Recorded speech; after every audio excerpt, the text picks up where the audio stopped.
You can do what you want because you run your business, I run mine. But just let me tell you some things about how I've thought about goals. This is how I just naturally think.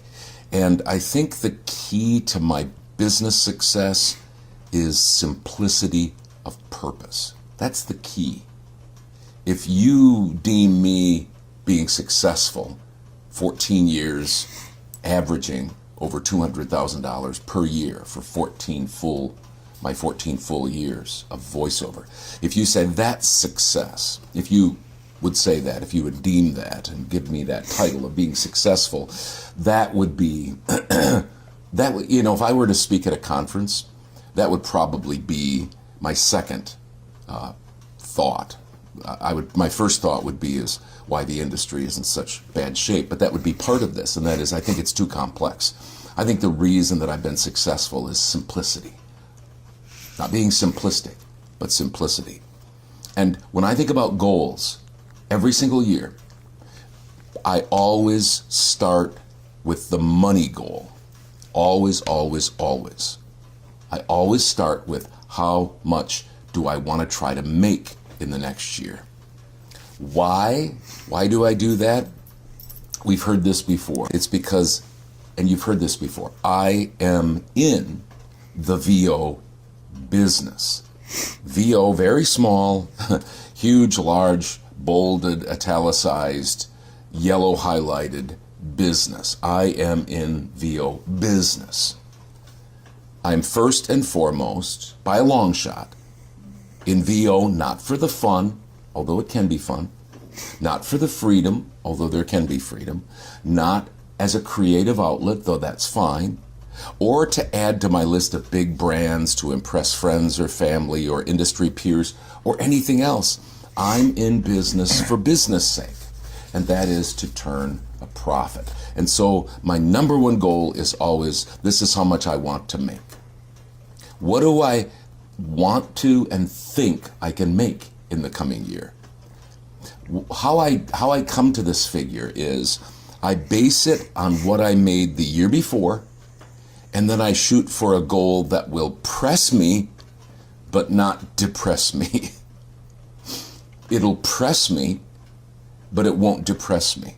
So when I made $81,000 in 2015, I wasn't trying to make 350. That would be dumb, because the whole year long I would be depressed, always falling way, way, way short. But the year I made $201,000, which was 2017, I thought, I think I can make more money. And so I had that goal, 201,000, and then I wanted to press beyond that. That was how I thought about it. That's how much I made last year. I want to make more next year. I just want to make more than $201,000. Something that will press you, but not depress you. So something reasonable and achievable, but that carrot that you need to chase. Then everything else, all of the objectives below that one goal, will help me reach that financial goal. So when I hear people, okay, so at the end of the year now, we're going to see people posting, which is fine. I say do it. It's great. I don't have a problem with doing this, just so you understand. Let me be very clear. I don't have a problem with doing this. This is how many agents I got this year. Great. Good for you. Way to work hard to get agents. This is how much coaching I've done. I did it with this person, this person, this one. Check that off your list. Wonderful. Good job. I went to this conference and connected with these people. I have this many new warm replies or LinkedIn connections, or I joined this pay to play. All these different things. These are the brands. Here I am standing here, a picture of me, and then the brands that I worked with. I say that is great and go for it. But to me, that is not the goal. Those are objectives to reach the goal. So doing a new demo, fine. I think you're going to do a new demo. I just did a new demo, not with any producer, but just myself, taking things that I've already voiced and put them together. If you're going to do that, great, do that. But have it be so that you can reach that financial goal. It's an objective to reach a financial goal, because otherwise it doesn't connect to anything. Okay, so that's not a victory. Sorry. It's not a victory to do a new demo if you didn't make money with it. Or getting some coaching. It's fine to get coaching. You might need to get coaching. Or anything else. Always have it be an objective to reach that one goal. That's how I've done things. If somebody were to ask me, how do you do goals? How have you been successful? That's how.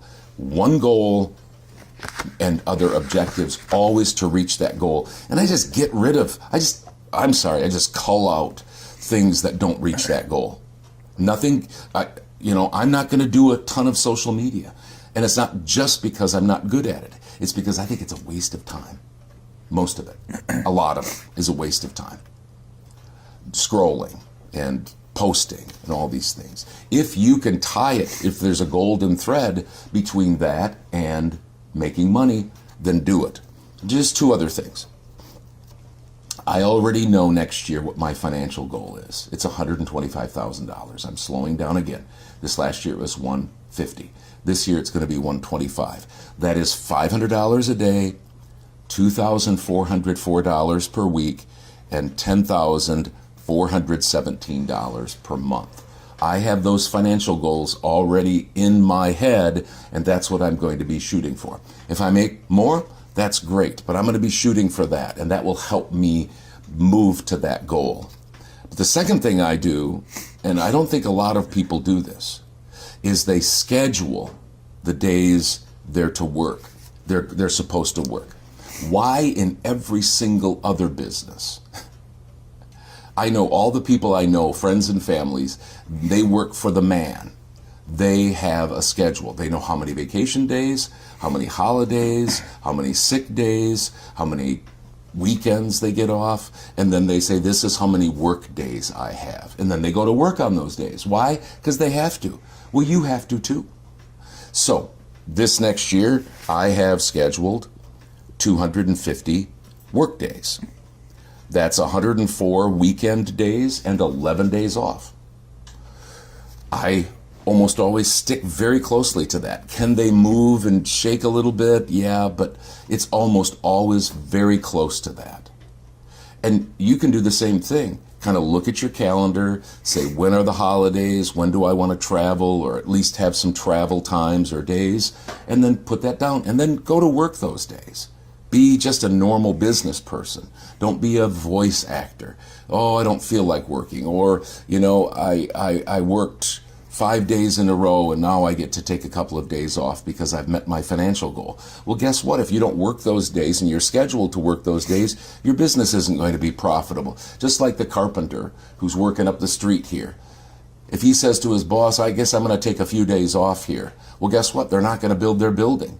Those are going to be days they don't get their building built. Why? Because he's scheduled to work those days, but he's not going to work. And that affects, at least on the back end, it affects, and in our business, it affects when people want you to work, and we need to be there to work, especially when we're scheduled to work. So money goal, days off, some very simple things. Everything else is objectives underneath that money goal.